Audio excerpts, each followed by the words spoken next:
Happy August, everybody. And we are about halfway through Podcast Appreciation Month.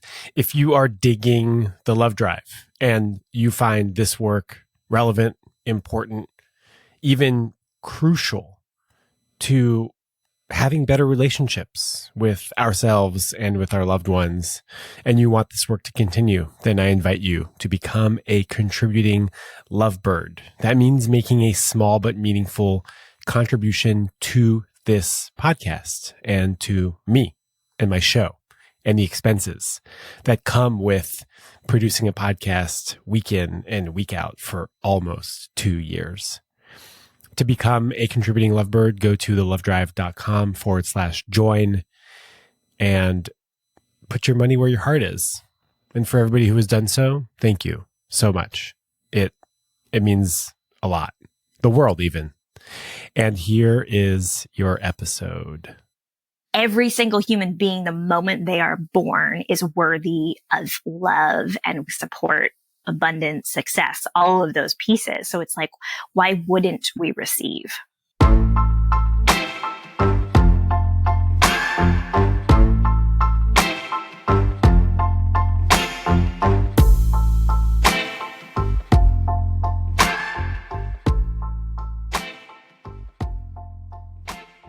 Today on the show, the power of receiving, and this idea that receiving requires vulnerability, and it's actually quite hard to do.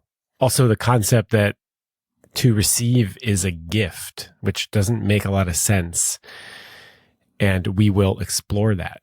And by we, I mean Janne Robinson and myself. Janne is an author. She is a friend, and she's also a woman of distinction. Her first book is called This Is for the Women Who Don't Give a Fuck. And there are more books coming up.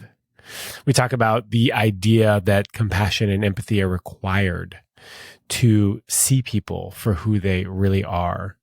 We discuss the power of walking with the masculine and what it means to be available to yourself.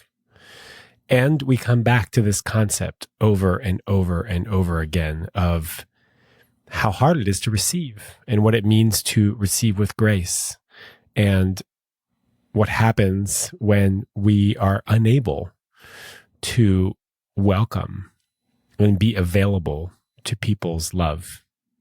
My name is Sean Galanos, and this is The Love Drive.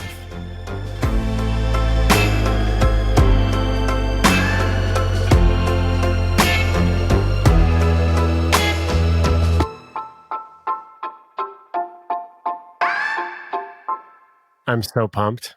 Yeah, me too. Could you please introduce yourself? Yes.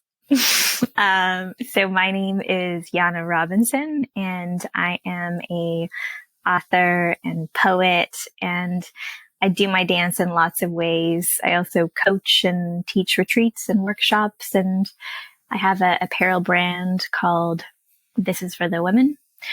But the why of all of the things that I do is to empower people to live their truths and be authentic. And that's the heartbeat, is truth. How's your heart? So good. Very relaxed. Very, very relaxed. I just got back from a Eat, Pray, Love experience that was very unexpected in Greece. And I threw a concussion, which led me into the hands of this healer named Prem, which is his sannyasa name, which means unconditional love. And we unlocked a lot during our work together. And one of the things that showed up for me was like some really deep unconscious stuff in my body that was lingering. And a lot of it I was holding on to, which was just suffering and little bits and pieces and stories that I deemed made me unlovable, which I was so surprised to come up upon and to sit with and look at and let go of. And yeah, so this last week since returning home and just walking in this world, I feel less afraid to shine and to receive and just everything. It just feels really light and beautiful and just like a really new space in my life. What is it about this idea that it's hard to receive sometimes? Well, I'm an excellent giver. I was once chosen as the best giver in a group of 40 people at a personal development weekend. And I believe personally that receiving is challenging for our society because receiving requires vulnerability. And I don't think giving requires vulnerability. Giving is like ego, it's like, woohoo, it feels great to give, but receiving means we have to be vulnerable. And I think also our society right now is highly individualized and independent, and independence is beautiful. I also think as women, it's really important that women claim their independence. And the only downside of that is that when our strengths are turned up too loud, they become our weaknesses. And independence, when it's turned up too loud, becomes an inability to receive and an inability to be vulnerable. I grew up in a system where I just didn't really feel safe expressing my emotions, where I often felt that I was sort of punished for them. I wasn't able to be like received in that way. And so what happened, I think, over time is that I felt that it wasn't safe for me to be vulnerable and to share what was going on with me and to display my emotions. And so I became what I thought was independent, and what my therapist says is more of an anti-dependence, where you kind of swing to the other end, right? So there's codependence and then there's interdependence, which is nice, which is us being able to rely on each other. And then there's independence, which is normal and necessary. And there's anti-dependence where you don't actually feel safe relying on people. And I have pretty much been doing everything myself for a long time, especially when it comes to intimacy and emotions. And it's been kind of tough. And I'm now in a position where I'm sharing more of myself with one person, which is something I've been really wanting for a long time. And I can see my tendencies to sometimes pull away instead of lean in and depend on this person. It's so nice. I was once told that I was codependent upon myself, which is probably a lot like what your therapist said, of like, yeah, just relying too much on self. Yeah. It's hard to let somebody help me. My instinct is to say, oh, I can do that myself because I've been doing it myself. But my work is to let somebody help me, even though I can do it. Totally. Yeah. We're not supposed to do it all on our own. We can, but yeah. And I definitely identify with that. I've been like a lone wolf for a long time. Definitely like the last 5 years. I used to live a very social life when I lived in Edmonton, and then I moved into a cabin. And since then I really have relished alone time, but also have almost gotten too comfortable alone sometimes. And so yesterday I was just reflecting on wanting to open myself up more to the community that I live in and people around to like have more experiences, because I like being a lone wolf, but that's the basis of why we're here. And connection to ourself is something to master, which I feel really good in. And just spending time with my father, who lives in this tiny village of 30 people. And one of the things I really admire about my father is that he has prioritized his relationship to himself. And he's really connected to himself and his needs and nature and the natural environment. And that's beautiful, but it also needs to be balanced with connections to each other, and both in friendships, relationships, our connection to our work. And yeah, so I definitely resonate with what you're saying and the courage that it takes to allow somebody to support us, because I think we think that receiving is weakness, and it's shifting that to remember that to give is to receive and to receive is to give. Yeah, just as much as we like giving, other people like to give to us. I think it's important that we sort of unpack that a little bit. This concept of to receive is a gift is worthy of a little bit of exploration, because I didn't really understand that for a while, right? How could me receiving be a gift, but allowing other people to give to us, they need that as well. Mm-hmm. Yeah. Like I need to think of those like pay it forward lineups. I don't know, Tim Hortons. You guys don't have Tim Hortons down here. That's a Canadian thing. But when I used to go to Tim Hortons, a common thing there is like this pay it forward where you're going through the drive-through and you would like pay for the person behind you. And you'd say like, what are they having? And that person behind you is going to be like, whoa, like so cool. Someone bought my whatever, my coffee. And for me, it's like, it feels amazing to give. I get to feel like a fucking like superstar, you know, I'm, yeah, I gave. And like, so it's a gift to be able to give to somebody if they know how to receive it. And it sucks to want to give to someone when they can't receive it. It doesn't feel good. You know, it's like a block, and it feels like unnatural. It's like there should be this like circle that goes each way, and reciprocal receiving is also important. Reciprocal giving is also important. And many of us are just afraid of receiving because we think it means there's something wrong with us, or we're broken, or, you know, we've been hurt, or people have given to us with something that has strings attached. I'm teaching a women's group, and we're talking about our relationships with money. And it was like, how many of you know somebody who uses money to control? And everyone raised their hands. And it's like, how many of you have had a situation where it's kind of hurt your ability to think that receiving can actually be clean because of how somebody, you know, gave? And like everyone raises their hand. So I think it's really important to receive and to give cleanly, which is like not expecting, and intuitively within that knowing and trusting that if something is not reciprocal, you know, we don't need to continue to give to it and we'll figure it out. But just having this courage, I guess, to like, I just bounced around a lot, but like this courage to like allow ourselves to be given to and to receive, and to like trust ourselves to receive, and to know that like every single human being, the moment they are born, is worthy of love and worthy of everything, and absolutely worthy of receiving support, love, abundance, success, all of those pieces. So it's like, why wouldn't we receive? Just by virtue of being a human, you deserve all of it. Yeah. That's the barrier. The barrier is that you were born. Exactly. Worthy, check. Yeah, you're not less deserving of love, respect, care, affection, attention, all of it, money, because of your family systems or how you were raised or how you were treated in your relationships. Just comes down to like a fundamental goodness, right?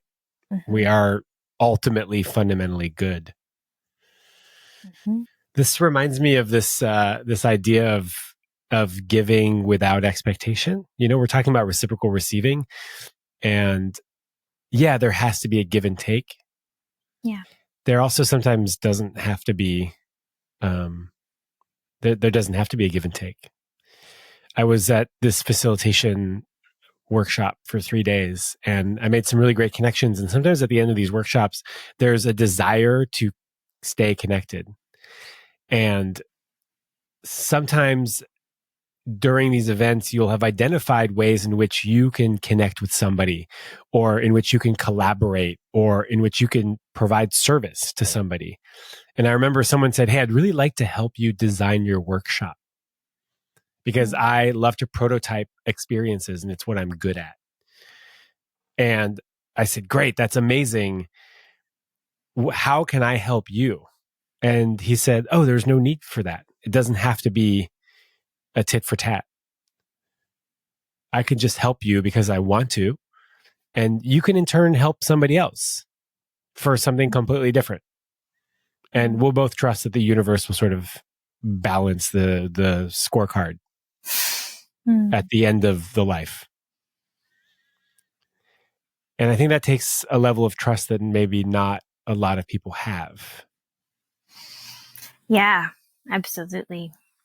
And I think also it depends how we've walked in this world so far. Like I have been an overgiver, like an overcompensator for most of my life. So my work lately has actually been, or for a long time, I actually feel like I'm shifting again. But for a while, it was not seeing my worth in my ability to give and to give so much and to give like I was breathing. And so it was like I actually had to do some work with like giving less to balance out some things in my life and to understand and like learn that lesson as well. Something me and my mom both do is we would always, well, I think it's important to be really kind and friendly and to treat all humans like humans. But sometimes with servers, I have this thing that I do that I noticed I learned from her, which is like, we really want to be liked by the server. So we're very like kind and friendly and would like tip a lot. But there was like this need to give, but also it was like about being seen. And so I've worked a little bit around like unwiring that and going, my worth isn't in giving. Giving and receiving is part of life, and receiving that I'm worthy just as I am without giving a lot. And what a even givingness looks like, in a lot of ways. I'm still looking for that balance in relationships though, because I think that I normally give 3/4. And because 3/4 for me feels normal, I don't notice sometimes when someone's not meeting me because I'm feeling that bit of a gap in relationships. So I am excited in a romantic sense to fall into and experience something that is really reciprocal, because I often think that I'm in something reciprocal and then I'll get out and go, wait a second. That wasn't so reciprocal after all. Yeah, definitely. Mm-hmm. I think it can be really hard to have a bird's eye view on your relationship while you're in it. There's this activity that my coach, I hope I'm going to remember it, but it's about hindsight, foresight, and like present day. And it says like, so you do like a written exercise where you say, and it's also coaches Rayanne Woodchatz, she's amazing. Looking back, my past experiences have taught me that. And you can kind of like look back at your relationships, and then looking forward, like if I were to continue this, this is what would happen. And then, what I need to do now, which is like an actionable is. So sometimes that's I don't know if that will always help, but that's kind of a past, future, present activity that's like fun to do with relationships sometimes if we feel stuck in something or like something shows up. What's your coach's name? I have many people that I work with, but this one in particular is Rayanne Woodchatz, and she has a company called Integrity Seminars that's based out of Edmonton, Alberta. It used to be called Personal Best, I think, but it changed names. Yeah, it's amazing. That was the first thing I ever invested in my journey. You have multiple people in your corner. Yeah, and I really think that like people, relationships, cities, houses, coaches, like they're for a season, a reason, or a lifetime. And so I've had lots of different people that I've worked with. And I actually am having my first session with Gay Hendricks, who is a really incredible coach and mentor who wrote the book called The Big Leap. So we had a consultation when I was in Greece, and he works with people on what their zone of genius is, like shifting from zone of excellence or zone of incompetence of like things we're good at but can make money at to like what is our full zone of genius and really stepping into our power and our light. So that's who I'm going to be working with moving forward. I'm currently working with a money coach, which is really cool, which is both an emotional and then like systematic coach. Her name's Brenda Louise. She's from Vancouver. And I work with Rayanne, worked with her for almost, 9 or 10 years, pretty consistently. And yeah, I've had like holistic sex coaches before. And, kind of all over in different like people too, in the countries that I travel to as well. But those are some of like the most prevalent ones in my life. I just got this impression that you are not afraid to do the work. I actually feel wrong and impatient and frustrated if I don't get to do the work the second it shows up. I don't like waiting. I was just working with Prem on something. He was like, okay, I want you to do a visualization with a little Yana. And I went, no, I want to do it now.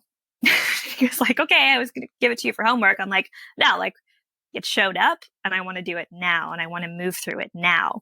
When I found my father 9 years ago for the first time, I picked up the phone immediately and called him. Like for me, there's something in my astrology chart. It's like something in Saturn where I really just like there's a very driven part of me that's like, go, go, go, go, mission, mission, mission. And I feel that both with my work and also my dedication to continuously discover and own all of the parts that I of who I am. You are expanding and growing. It sounds like at a pace that is more than most. Prem told me that I had lived more in my 30 years. Some people would live in their life. And then he told me to slow down. The healer. So I resonate with that. It's about balance. Mm-hmm. And some people will never do a fraction of the work that you have done up until now. And I have a sponsor in AA, or used to have a sponsor. I'm actually not even really going to meetings anymore. This is my first time actually voicing it, but I have mentors, mentors in AA that I still consider dear and near friends. And one of them says, when I don't talk to or work with other people, I have an appalling lack of perspective. And I'm just thinking about people that, say, I can do this all on my own. I don't need any help. And it's funny, this in this facilitation workshop, they said one of the things that they kept on saying was, if you do it alone, you do it wrong.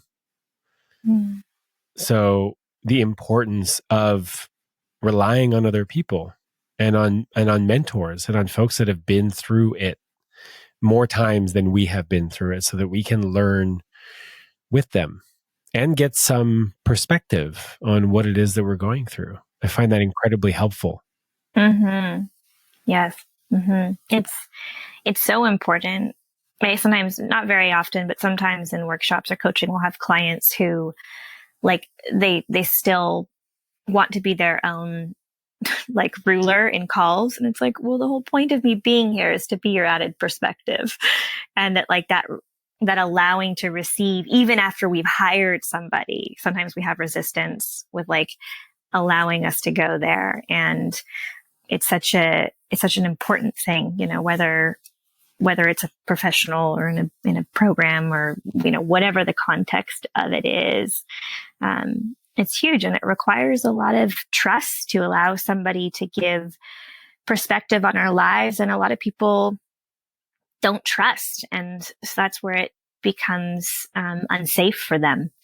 And until we can trust that someone can also tell us something that might not resonate, that we're allowed to discard and not pick up, and that we are connected enough to our intuition to let people chime in on things, I think it's pretty hard to also receive that perspective from people.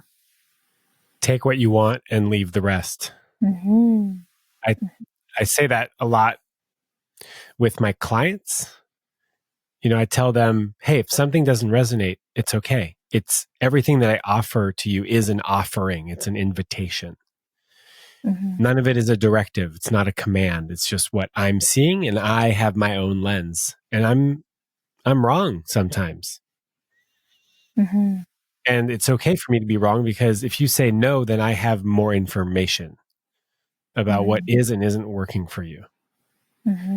So there has to be trust, and trust is built slowly over time. And so it can be hard to trust a new person in your life, whether it's in a romantic relationship or you've hired a coach to do the work.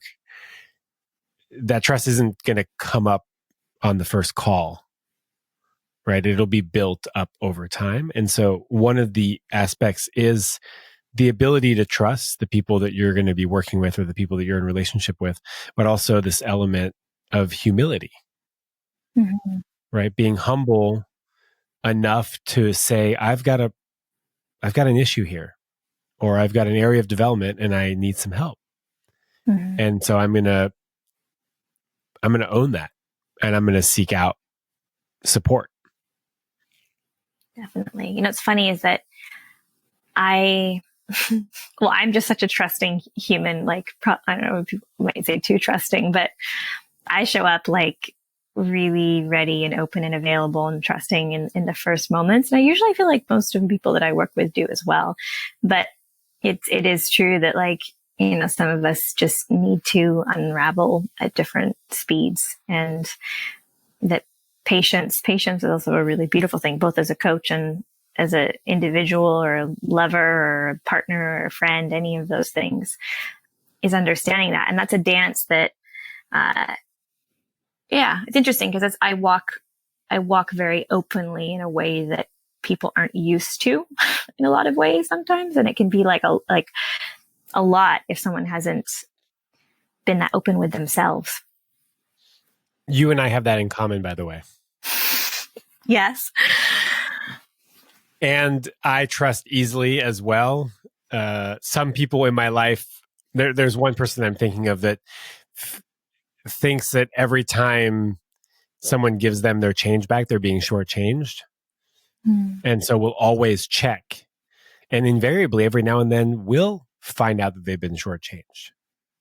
And then it'll confirm the fact that people are trying to shortchange them. Yes. Whereas like, I don't look at that. I don't look at the receipts. I don't look at the money. I just throw it in my pocket. And if I get shortchanged, okay, I got shortchanged. But I do trust easily in a way in which I've actually gotten taken advantage of several times. And so the work in with my therapist is like, okay, let's find some balance. Let's maybe not look at all of the change all the time, but let's look at it sometimes, especially when it's like the bigger items. Totally. Like your heart. Yeah. Little things sometimes. So it's funny. Someone took advantage of me on the internet. I like hired this guy for $200 to do a bunch of work, and then he just disappeared. I mean, he left me with some stuff, but he disappeared. And I totally got had, and it really bothered me. It bothered me a lot. So it's interesting, I think, because it was somebody, and I had a relationship with them, and we did like some work online together, like on phone calls and video calls, and then they just pieced out. Yeah, getting ghosted. It's like, we're like, well, kind of, that's a combination of someone taking off with some money as well. You know what? I think that when people are avoiding, do you feel like they were do you think it was like a lack of courage to communicate something to you, or did it feel like someone was like, actually, they were like ripping you off and didn't want to do the work? It was the former. It was, they actually came back after a while and said that they really apologized for what they had done. They got overwhelmed and embarrassed, and they didn't know how to tell me. And so they stuck their head in the sand for 4 weeks and then offered to do a bunch of stuff. And at that point I was like, no, thanks. Keep the money and like, I'll never work with you again, because I need to work with people that can communicate discomfort. Totally. And it's interesting because I don't know about the book Attached. I feel like a lot of our world has read it now, but I was anxious and I'm definitely shifting into more of a secure space. I dated a lot of avoidant men, and it's easy to yell at people who avoid communication and confrontation as like the fucking cowards, right? Like my third book I'm working on is called Cowards Do Not Deserve to Sleep in the Same Sheets as Queens, and follows my walk with the masculine and my wound and a bunch of different things. And so I've gotten really good at like yelling at avoidance and like kind of being high on my like integrity horse of like, fuck off, have the courage. And what I've learned is that both anxious and avoidant people with communication, whether it's romantic, business, or friendship, is it's all just fucking insecurity. And somebody who's avoiding is just as insecure as I was in that dynamic. And for some reason, it softens it a little bit of like, I'm not saying that it's okay, but just going, God, that person, is working in the security piece. And I don't know, it helped to take away some of like the bad guy piece for me. But it is a big thing. It's a huge thing. Even in my last relationship that I was with, I didn't totally get ghosted, but I got broken up with on the phone, and it was very vague. And then when I asked for a follow-up conversation, still haven't gotten it. Had like one-ish response via text message. So I think there's a big thing with our world and avoiding. And I think that it definitely isn't okay, but it is just insecurity coming up really intensely. And there's two sides. There's a side that's going like, God, you're a coward, or, feeling there's like one side, and the other side is people who are just like, just scared, It's in a lot of ways I see that conversation and peace happening. You're talking about a reframe from you're a coward to it makes sense that you acted that way based on how you were raised. Yeah. And your attachment style and, what communication skills you have, like, not saying keep that person in your life and keep allowing them to show up in the same way to hurt you, but just, for me, it's that of me thinking that when people were avoiding, like, they didn't give a fuck or they weren't thinking about it. But in reality, I did connect with the person I dated. He had thought about it a lot. He just didn't know what to say and was scared, largely to have the conversation. And it reframed it a bit of like, oh, this person's just like, offering you pina colada, spending your $200, to this person's waking up every day, guilt ridden and terrified, and doesn't know how the hell to communicate with you, that they got overwhelmed. Maybe they're dealing with mental health stuff, or who knows what it is, but it's like, it shifts it to a space of compassion. And for me, all I need is compassion and empathy to deflate the emotional ball of it and have a bit of perspective. And I know that all human beings deserve communication, integrity, accountability, and respect. That's completely without a given for me. And it's that piece of when we're not given that, not making it personal. It's like, God, fuck, that sucks. That sucks that you weren't given the skills to communicate, or that you couldn't find the courage to communicate. And it says nothing to do with me. Ghosting is not personal.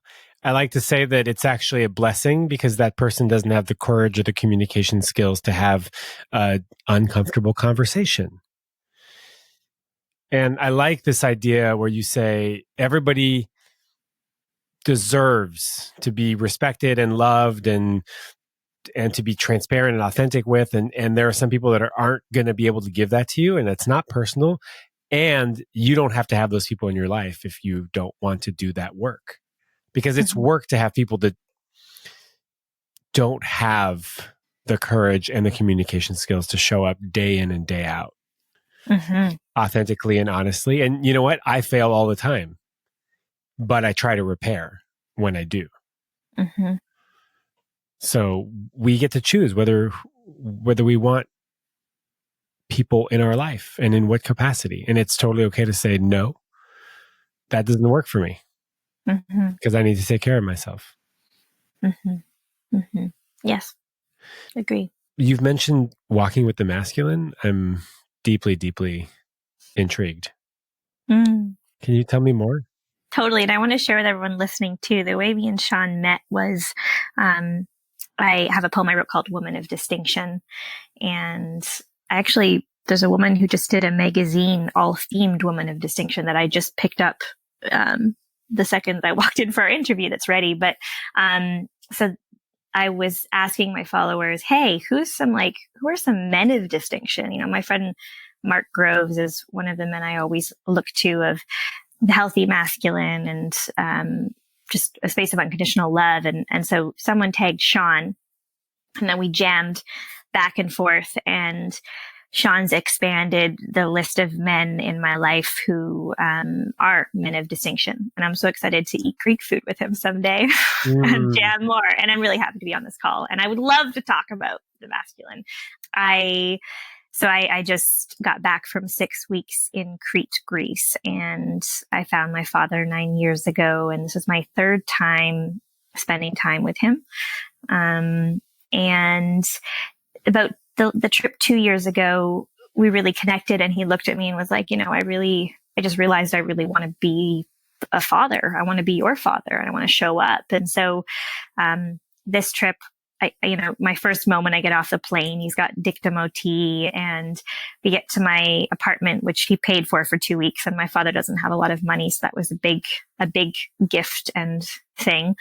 In my house, there's like fresh bread and olives and cheese and, he hung like sarongs everywhere. He was like, there's no color in your room, and had fresh wildflowers. And it was like, just showed up to have such this like nourishing loving interaction with my father, and then received rest, or, some rest. I took off a couple of weeks. I still kind of worked a bit, and I was just connecting with also a lot of men in this time, like had a lot of male clients, and I primarily work with women. I'm so open to working with men. I actually love working with men.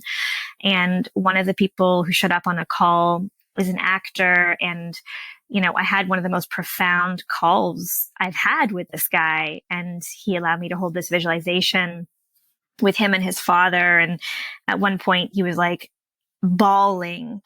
And I was just so moved again with the masculine. And then I had an old man in my life who had not really showed up in a lot of ways, say like, can I come see you? I'd love to book a ticket. And he came from Europe and drove. My father lives like kind of out of the way in the mountains, and again received an experience, and then caught a concussion and was forced to further receive rest, like real rest, like no sunshine, just like no screen time, no talking, no phones, no TV, no books, like just had to just really receive rest. And that was a new thing for me. It was like, self-care is not wearing a face mask while we do emails. And so much of our world lacks that, I think, balance sometimes, especially when we work for ourselves. And, receiving is, I think, largely about being in the feminine energy and the softness. And I really had to like drop into that space. And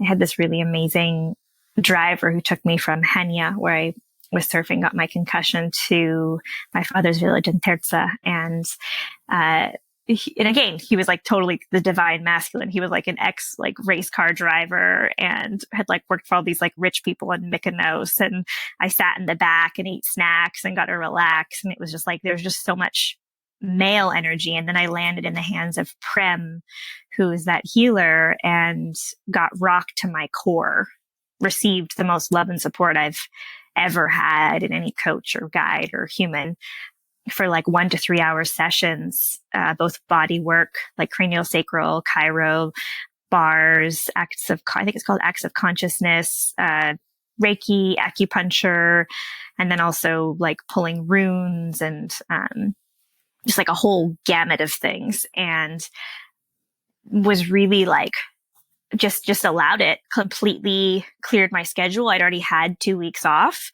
got the concussion, cleared a week. It wasn't enough time, cleared another week. You were one, I think you got rescheduled as well. And it's like, just like, and I rescheduled things that I didn't think that I could, it was just like, wow, it really took the concussion to like wake me up to the fact that like I had been almost fake receiving in some ways. And, how deeply burnt out and tired I was. And financially, my business was really struggling. And I just like on every level, my metaphor that I came up with at the end is like, I feel like I was like, as a metaphor for my whole life, was like I was having sex with a lover and he was like going down on me, and I was like clamming my knees shut, like barely letting him in because I wasn't allowing myself to receive. And I just had to like open my fucking legs.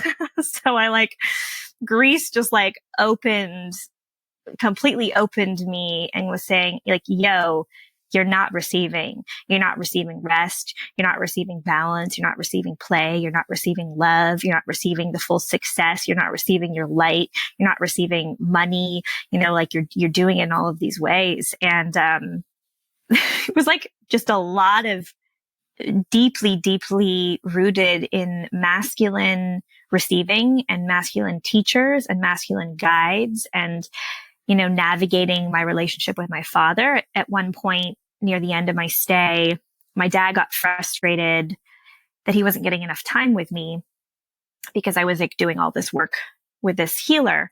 And so the last step of me really truly allowing myself to receive was like having to stand up to my dad and say, listen, you've lived your whole life alone in the mountains, being available only when you want to be available to this world, like just like looks at his phone once a month sometimes. And this is now a time for me to receive myself and be available to myself. And you can't not understand that with how you live your life. I need your understanding here. And I challenged him because he reacted really strongly, just because he loves me and wanted to spend time with me. And then we got to have this really beautiful healing conversation around that. And so I just got to like, woof, it was just like a whole receiving journey in many, many, many aspects and ways. God damn, girl. Yeah. Wow. Mm-hmm. That's quite the trip. Mm-hmm. Yeah. Sounds like the journey was deeply powerful for you. Mm-hmm. It's not even all of it, but I was just, we only have so much time. These are highlights. Yeah. Mm-hmm. I just get the impression that this is going to have it's going to be very impactful, and it already has been. It totally already is. It's like I'm existing so much. It's like I'm very relaxed. And just like navigating this world in this like completely different way. It feels like probably some of the anxiousness that I was existing with was like a distrust and an inability or a lack of knowledge to know how to receive. And I feel like I got that hard stop with a surfboard in the head in the hospital, and then was really forced to rest into all of what that meant. So I don't want a surfboard to the head for the next time I need a lesson from the universe. I think that when we hurt ourselves, sometimes it's just a message and we're not paying attention. I think actually every time we hurt ourselves, it's a message that we're not paying attention to. So I also want to work at manifesting my messages in gentler ways. We were supposed to talk that day, actually. Really? Yes, that's what you said. Here's a connection that I'm making with the healing that you received from what it sounds like a lot of masculine energy, and something that you wrote recently about macho men. Mm-hmm. And how women don't necessarily really want or need a macho man. They actually would prefer to have a man that's a lot softer. Mm-hmm. And that is more malleable and flexible and available and willing to be vulnerable. Yes. Yes. In a really big way. I had a very profound but simple insight, which is that I am in this process fully making myself available to receive, right? And receive everything, including love. And that when somebody is, macho or throws up walls or there's games, it's like all of that for me is that someone doesn't feel safe to be available to all of who they are. And that doesn't make me feel safe to be available to them. And I'm not really interested in that. It's like, it's not so much about fixing somebody or like, all of these things. It's just like, I just want somebody who has the courage to be available to themselves. And I think that, yeah, that's what women want in men. We want accessibility. We want them to be accessible first to themselves, to know who they are. A lot of avoidance or triggers, all of those things are just because there's something inside of us. And if we're not even aware of what a trigger is, it's not safe to lie down in that heart. And the metaphor that I have for that I love is, if we date someone who has not looked at their stuff and been available to their stories and their limiting beliefs and all of that, it's kind of like walking into a 7-Eleven, kind of like, doing a quick scan and choosing the random guy in aisle 4 buying Cheetos and saying, "Hey, can you do open heart surgery on me?" Just like, it's not safe, It's like, obviously we're always learning and we're always becoming available to new parts of ourselves, but women want men who are accessible to their hearts, and we want men who are accessible to the things that they think are their weakness or their darkness or their shadow, and who have access to their truth and want to share that with us. And this like macho, wounded, bad boy, whatever, or whatever way, any other personas or anything else that's being offered, I personally, as a woman, I'm no longer interested in fixing men or being a daycare for them, being their mother, their teacher. I want to be a total equal participant in further exploration of who I am and who my partner is and what our relationship can teach us. What you're saying, what I heard you say, is that you don't actually need men to have all of this figured out. Hell no, I don't have all my shit figured out. I went to Greece thinking my life was groovy. And then you got hit with a surfboard and look at you now. Yes, and things are happening for us, not to us. But you're also saying that there has to be an examination process. There has to be some awareness. There has to be a willingness to look at our weaknesses and our stories and where we come from and how that affects our ability to love and to show up and to open up our hearts. And we're going to fuck up. And that's okay. Mm-hmm. We also have to trust that our partners are going to stick around when we fuck up, as long as we have the ability to repair or to try to repair. That it'll never be even, but there has to be a good faith effort. There has to be a willingness and availability and the courage, and the big pieces. Yeah, to come back to the table. Totally. The people that I like, that have been the most loving and available, I'll tell them the most scary things and they'll just look at me and go, so, and there's never a running awayness, with the people that I've experienced really, really beautiful, loving, available connections with, especially with men. It's like there needs to be a willingness and a confidence and a courage, and it's just a choice, pretty much, a choice to stay. We all have our stories and we were all raised in a certain way, and our parents have deficiencies. They're humans. We all have deficiencies and we pass those on to our children. And the experiences that we have in life affect the way that we are today. And really, no matter what you did, it kind of makes sense that you would feel that way. Based on your life. Totally. Yeah, absolutely. I've been focusing a lot on like the abundance and going home. Like there's things in my life I didn't appreciate before or like take the time to enjoy. Like I live 3 blocks from the ocean.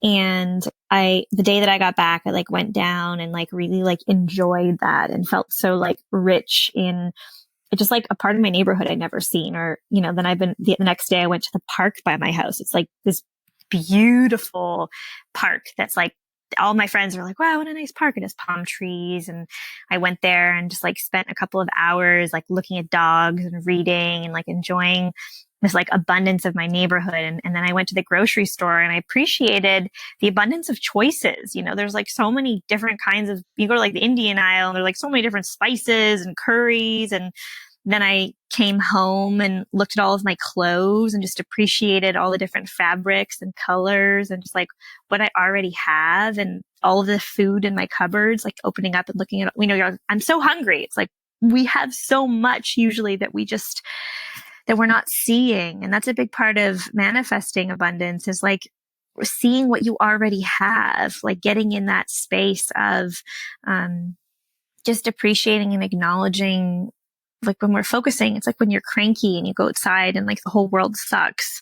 And if you can focus on the abundance of what's there, I think just more comes to you,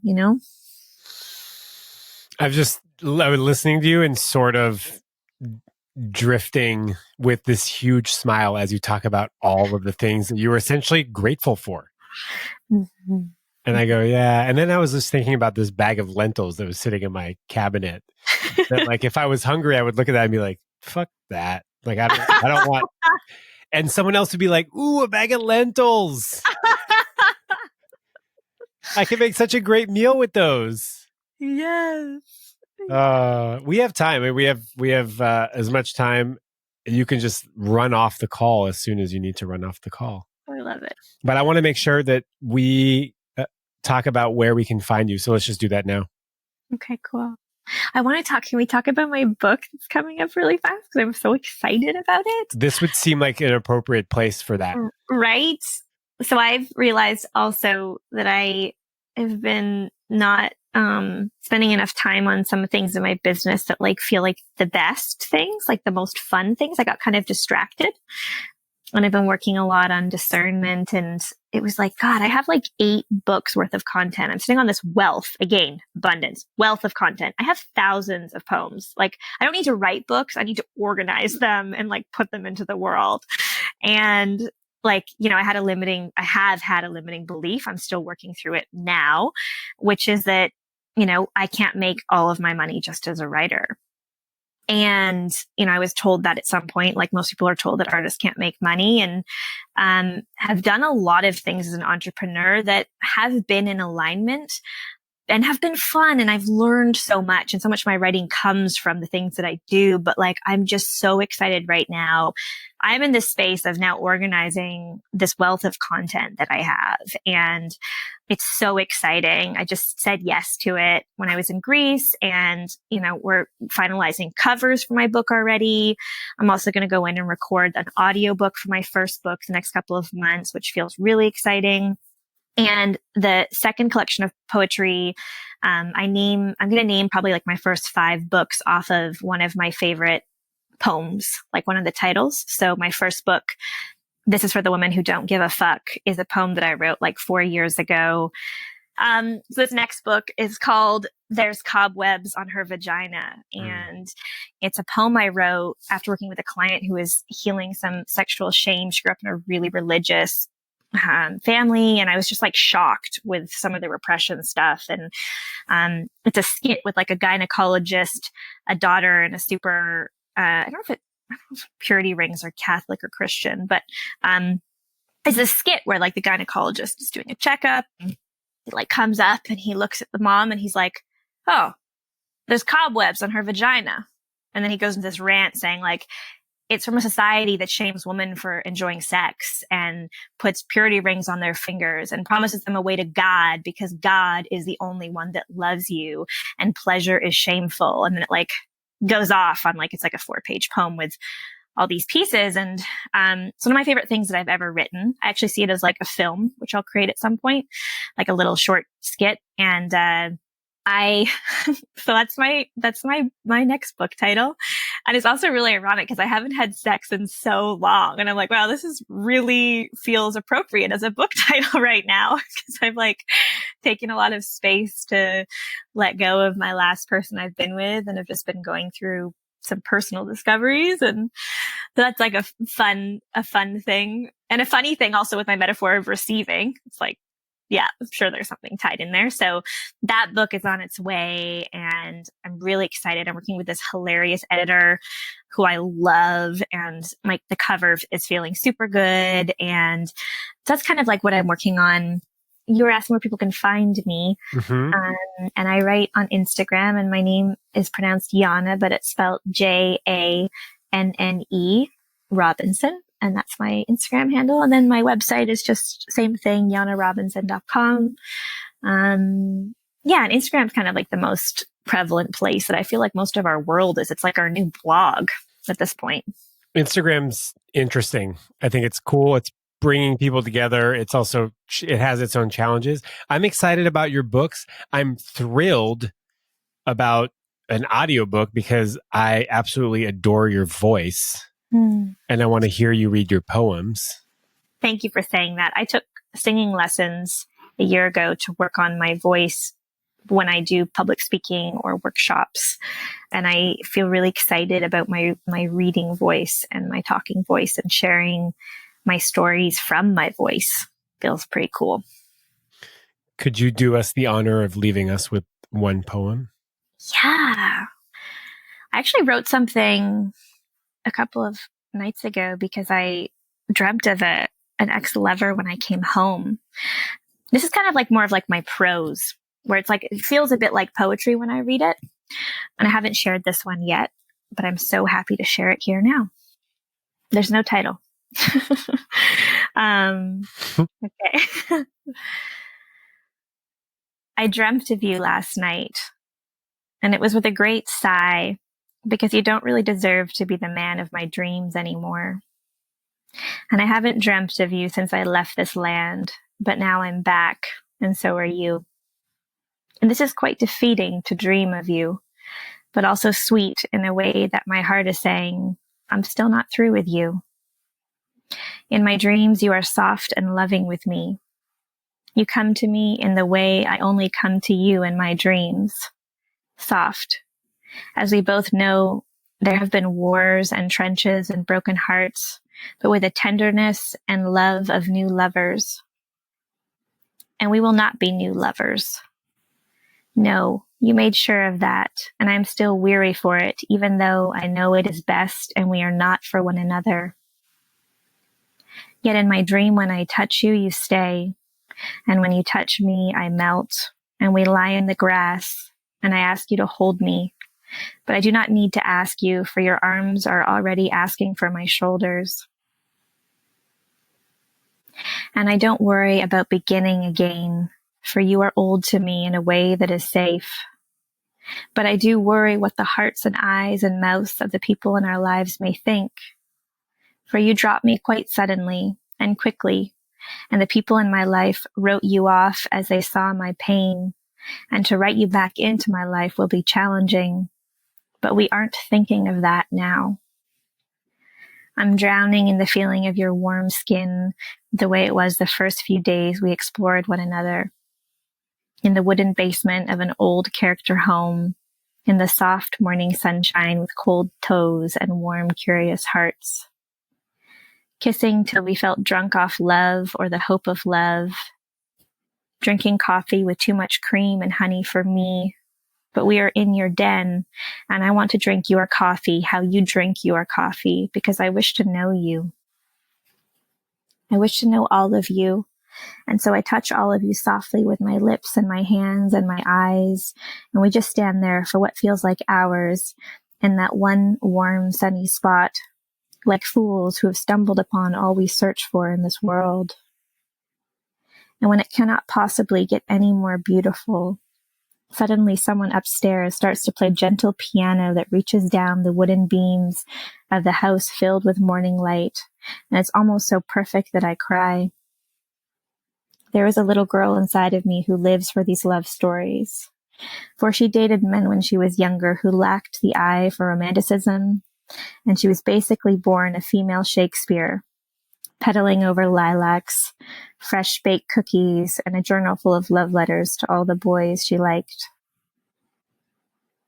And I wish for both of us that I was dreaming about being in the arms of a different man, because you've expressed through your silence that you don't wish the lot of me, but it's you I dream for. And although I try to reject the sweet notion of you from my heart when I first open my eyes, I lie there for a moment inside of it all. Thank you for opening your heart to us. Mm-hmm. Yeah, absolutely. It was nice to share that one. That's a beautiful piece of you. Mm.